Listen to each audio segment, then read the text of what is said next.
Hello again, guys, and welcome back to the Cask Connoisseur. And here we are for part 3 of Toast Brewery's beers that we've been sampling over the past couple of videos. In the last video, Chris, we sampled the Rise Up Lager, and I think that lager definitely risen up to my expectations. Well, I could definitely go to a summer barbecue where anything outdoors. To be honest, the way that evolved, I could even imagine it sat by a fire on a winter's night. Well worth looking. Definitely. The aromas were just so evolving. You start off thinking of meadows, spring, and then you finish and think, you know what? Oh, I'm just swirling a good, nice little glass of scotch now in my glass. Perfect. Yeah. Absolutely perfect. So today, guys, we are here for Grassroots Pale Ale. Okay. So again, another one from Toast Brewery, another one which is produced with surplus bakery bread. One thing I'll have to say, I'm intrigued by the colour of the can. Definitely makes you think of grass. Not that any of it looks like grass. No, I'm just looking at the little mushrooms at the bottom there. Interesting. Hopefully it won't pour green, so we'll see what happens, okay? So this is the pale ale. And then after that, we've got one more to try. This is 4.3%. This is 4.1%. 4.1. 4.1%. Gosh, that is looking very pale. Very pale, and one thing I'll say, that is very, very lively. Yeah, it is a lively one, That is a lively one. I might top yours up in a minute, Chris, to be fair. Just let it settle down a little bit. That's looking a bit better on the colour. It's looking good on the nose, that's one thing for sure. Oh, that is a pale ale. That's definitely a pale ale. Yeah. Oh, that is.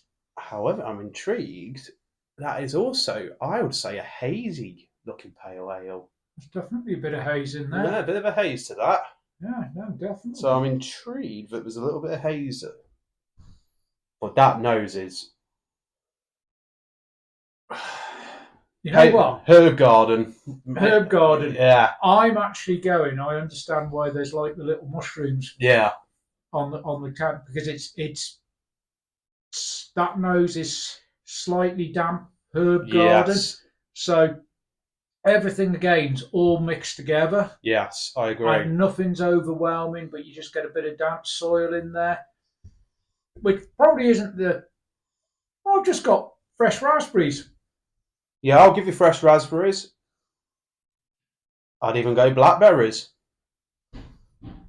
Yeah, there's a bit of blackberries in there. Gosh, that's amazing. You know what amazes me so far is actually we've been very enthusiastic about the nose on each one of these. Yeah, honestly, the nose has been so superb, and with a lot of breweries, they tend to keep the same aromas, so it doesn't mix things up. But the thing I like about this is they're all different and they're all appealing.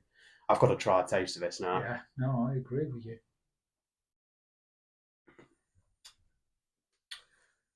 So that's a lovely pale ale. A lovely pale ale, yeah. I mentioned it in another video, Chris, when we were doing, I think it was in the whiskey video, and I mentioned one word about one of the whiskies, and that was wow. That's wow. Now that is definitely pale ale. I've focused so much on pale ale, and I've got it for older people might remember Double Diamond. Which, yes. Yeah, and first beer I ever had was a Double Diamond, and I'm not sure it tastes like Double Diamond because I haven't had Double Diamond for decades, but that gives me as much pleasure as that first beer ever did. And it does actually make you think, so I'm kind of glad that they've called it what they've called it, which is Grassroots, but it is grassy and earthy. There's a little bit, in my mind, I think there's a little bit of pepper going on there as well. A little bit of black pepper just in the background, but it's all balanced all the way through. That's pretty amazing. I mean, the only negative I can say on this, and I'll just double check, is it's very flat on the body. It's not thin. Yeah. It's flat. And maybe that's because it's 4.1 and that's not particularly high on alcohol. No. So, but again, I mean, it's a session beer. It's a session beer, definitely, for sure. But no, I am intrigued. I think we need to have a look, see what this beer is all about then. So it's a mouth-watering, juicy, hazy. So it is a hazy pale ale with notes of passion fruit, peach, and pineapple, and obviously, of course, the surplus bed that obviously goes on at the end of it. I would definitely agree with the pineapple and peach. I think on that nose, you do get that sense of tropicalness, but I also think you do get that herb garden side of things at the same time. But it's not one overtaking the other. It's actually balanced in the middle. Yeah, I feel those tasting notes are those flavours are in there. Yeah.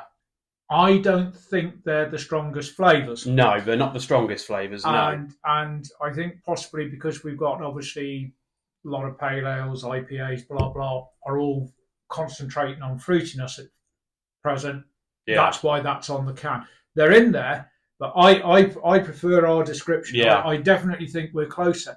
Although, of course, the issue was I was staring at the mushrooms, which always gives you a damp, earthy feeling with mushrooms. That's and maybe that's why we focus more on that. Exactly. So, what we would say, I think you need to go and buy some of this. I think you do. Decide for yourself and let us know what you think. Totally agree, guys. Totally agree.